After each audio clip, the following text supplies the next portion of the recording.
Let us study now the columns subjected to uniaxial bending. In practice, very rarely a column exists which is completely axially loaded. If you see any corner column, the size of the beam attached to the column is 230 mm, and the size of the column, even if it is 230 by 600 mm, and you orient the column in this manner, you get this much amount of eccentricity, and the amount of eccentricity induced in the column about x-axis, that is the axis bisecting the depth of the column. Always x-axis is the axis that bisects the depth of the column, so that eccentricity equal to 600 by 2, assuming the size of the column equal to 230 by 600 minus 230 by 2, because 230 is the width of the beam. So 600 by 2 and minus 230 by 2. So this is the eccentricity, and that eccentricity equal to 185 mm. If you consider any side or external column, you can orient the column in such a manner that no eccentricity about any axis is induced if the column is oriented properly. That means if you orient the column in such a manner that the x axis of the column matches with the axis of the beam and y axis also matches with the axis of the beam, there is no any eccentricity induced about the column. You can place the column in this manner, but in that case eccentricity will be induced in the column, so avoid such placing of the column. Consider the case of an internal column or the side column. The same one, if the column is placed like this, you can have this eccentricity, and that eccentricity equal to 600 by 2 minus 230 by 2, which is equal to 185 mm. So it is in the hand of the designer how to orient the column. If you have an internal column, you can orient the column in this manner, as well as you can orient the column in this manner, or you can orient the column in this manner. No eccentricity will be induced. That is why this is the correct orientation. But if you orient the column such that its edge matches with the edge of the beam, unnecessarily eccentricity is induced in the column. So this is the incorrect orientation of the column which induces the eccentricity. Hence, column has to be designed for minimum eccentricity of 20 mm, even if no actual eccentricity exists. But you have to provide, because size of the column is less than 400 mm. That means we are not satisfying the condition E minimum equal to 0.05 times B. Therefore, any column has to be designed for minimum eccentricity. There is one more reason behind this, that on the side, the designer does not have any control whether the center line of the beam will match with the center line of the column. So assuming the possibility that the center line of the beam is not matching with the center line of the column, in such case the column is always to be designed for certain minimum eccentricity.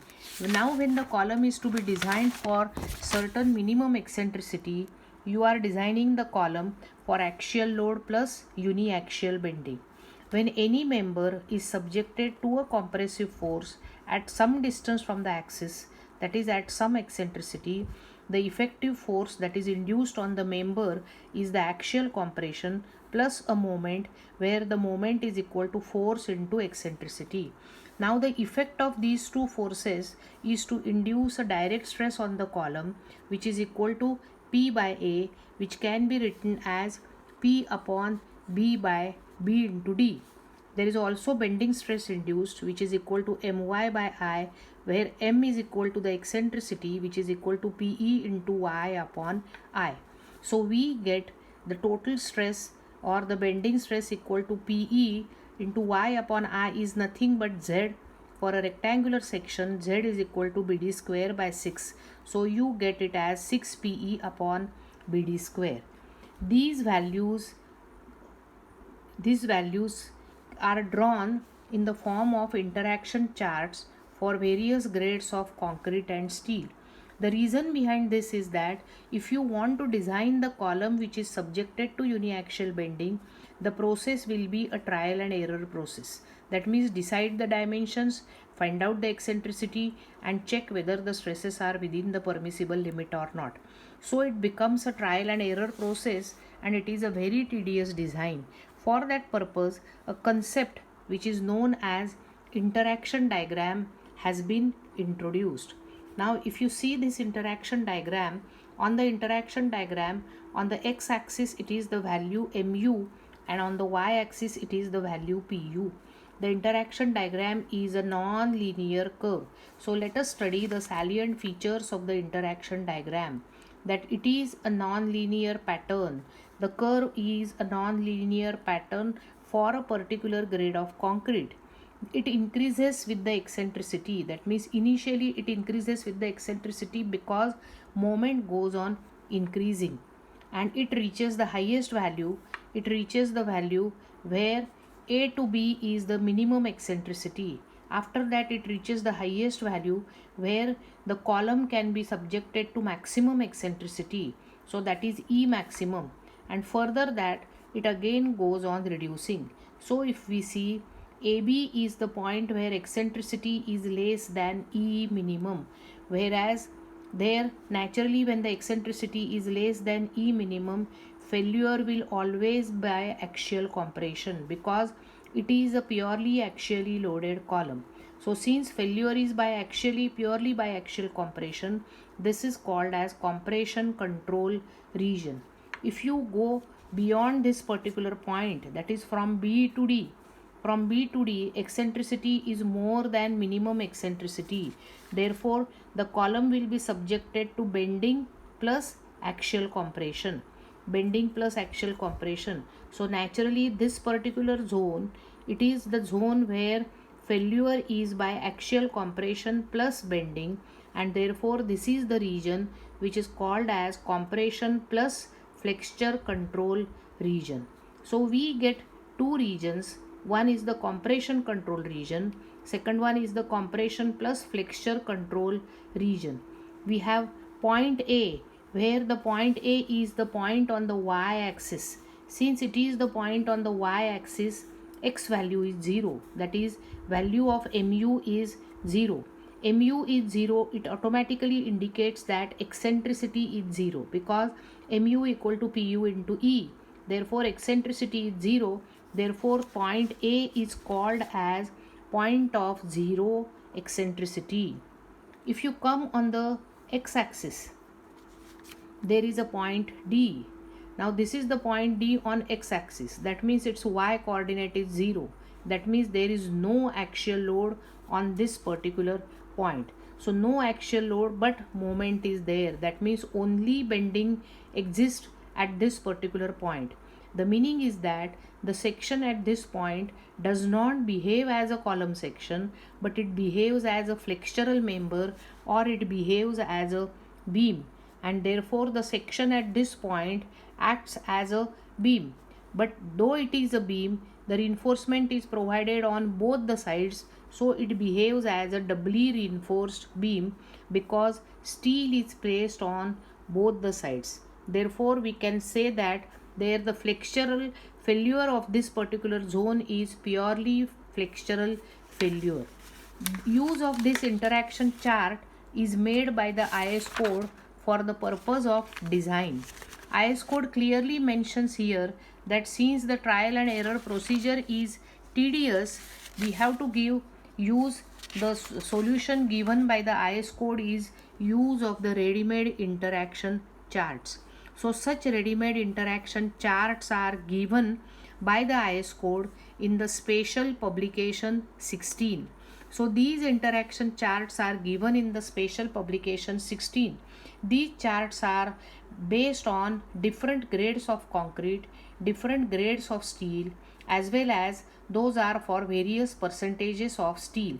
So if you consider any particular chart, on that chart along x-axis it is the term mu upon FCK BD square, and along y-axis it is the term mu upon FCK BD. Various curves are given related to various values, and the value that is mentioned on this curve is P upon FCK. So based on that P upon FCK, where small p is the percentage of steel.